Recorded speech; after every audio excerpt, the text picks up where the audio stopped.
Explain why your car hasn't moved in 40 minutes, Rachel. The music at my sister's wedding in Atlanta didn't stop, but everything else did. Forks froze mid-air. Conversations died mid-sentence. My voice cut through the ballroom like glass. Rachel stood across the dance floor, champagne in hand, smile still glued to her face like she thought she could outplay reality. "I told you, I'm stuck in traffic," she said into her phone, loud enough for everyone to hear. I held mine up. Her car. Live location. Parked. Not just anywhere. Parked outside the Marriott 5 minutes from here.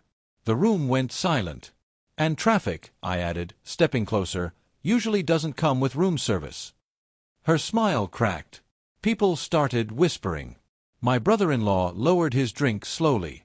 My mother covered her mouth. Rachel's eyes darted, calculating, hunting for an exit that didn't exist.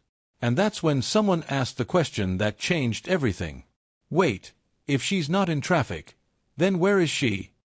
If you love a good twist, hit that subscribe button. Tell us your location and if it's day or night there. Dark stories feel different in the dark. I should have seen it earlier. The late nights. The new dresses. The sudden obsession with her fitness coach, Evan. Funny how her ex from college just happened to move to Atlanta the same month her gym routine became non-negotiable. I trusted her. That was my first mistake. Rachel was the kind of woman who knew how to weaponize charm. She could walk into a room and leave with 3 job offers and 2 men questioning their marriages. I used to be proud of that. Now I just saw the pattern. It started small. Texts she wouldn't open in front of me. Calls she took in the bathroom. One night, I walked in on her laughing softly, saying, "He doesn't suspect anything." She jumped when she saw me.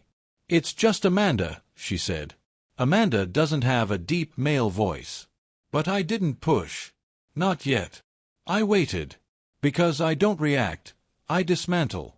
The unease turned into something colder when I checked our shared car app one afternoon. Rachel said she was at yoga. Her car was parked outside the Marriott. Same spot. Same floor level. For 2 hours. I stared at the screen longer than I should have. My chest felt tight, but my mind was calm. Patterns. You don't confront patterns. You collect them. I called her. "Hey, babe," she said, breathless. "Class just ended. Traffic okay?" "Ugh, no. It's a mess. I'm stuck." I looked at the map. The car icon didn't move. That's when I knew. Not suspected. Not feared. Knew. I didn't explode. I didn't yell. I smiled. Because revenge isn't loud. It's precise. Over the next week, I built the case. Security footage from the hotel lobby. Easy when you know the manager from a previous project in Houston. Credit card receipts. Room service for 2. Wine. Steak. Midnight dessert. And the best part. Video. Rachel and Evan. Elevator. Laughing. Kissing. His hand where it shouldn't be. Her leaning into it like it was home. I watched it once. Then I stopped feeling anything. I gave her chances. "Are you happy?" I asked one night. She looked at me like I was ridiculous. "Of course I am. Anyone else making you happy?" She laughed. "You're being paranoid." Denial. Clean. Effortless. I nodded. And that's when I decided, she doesn't get a private ending. She gets a stage. My sister's wedding was perfect. Packed room. Family. Friends. Business contacts. Rachel loved attention. So I gave it to her. Back to that moment. "Where are you, Rachel?" I asked again, stepping closer. Her voice dropped. "Can we not do this here?" "Do what?" "Compare your story with reality." People leaned in. Phones came out. Evan was there too. Of course he was. Family friend. Smiling like he belonged. I turned the screen toward everyone. "Here's her car," I said. "Parked outside the Marriott. Same place it's been every Tuesday." Murmurs erupted. Rachel stepped forward. "You're embarrassing yourself." "No," I said quietly. "I'm finishing something." I tapped the screen again. Video. The elevator doors opened on my phone. Rachel and Evan stumbled inside, laughing. Then kissing. Then more. The room went silent. Everyone was watching. Evan's face drained of color. Rachel lunged for my phone. "Turn that off." "Why?" I said. "Traffic too loud." Gasps. Someone dropped a glass. Evan tried to speak. "Man, this isn't what." "Stop," I cut him off. "You don't get lines in this story." Rachel's voice cracked. "We can talk about this, privately." "Privately?" I laughed. "You lost that privilege when you lied publicly." She switched tactics. Tears. Fast. Strategic. "You've been distant," she said. I felt alone. Classic. Manipulation dressed as vulnerability. I stepped closer, lowering my voice just enough to make everyone lean in.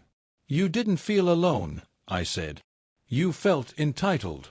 Her tears stopped, because she knew I was done playing. Then came the real strike. "I've already sent this," I said, holding up my phone, "to your firm's ethics board." Her head snapped up. Rachel wasn't just a wife. She was a rising corporate star. Affair with a client-connected contractor? Undisclosed relationship? Company policy nightmare? "And Evan," I added, glancing at him. "Your gym just got a full review package. Videos included." He staggered back. "You can't." "I already did." The room buzzed louder now. Not shock. Interest. Public destruction has a rhythm. And I was conducting. Rachel grabbed my arm. "You're ruining everything." I looked at her hand like it didn't belong there. "No," I said calmly. "You did. I'm just making sure it's visible." She let go, because deep down she knew. This wasn't anger. This was judgment. I walked away before the music started again. Didn't stay for explanations. Didn't wait for apologies. Those are for people who still care. The aftermath was clean. Rachel lost her position within 2 weeks. Policy violations, they said. Evan's gym cut ties. Reputation matters more than muscles. As for me, I didn't post. Didn't brag. I just lived. Because the best revenge isn't destruction. It's indifference after precision. Months later, I saw Rachel once. No makeup. No audience. No power. She opened her mouth like she wanted to say something. I kept walking.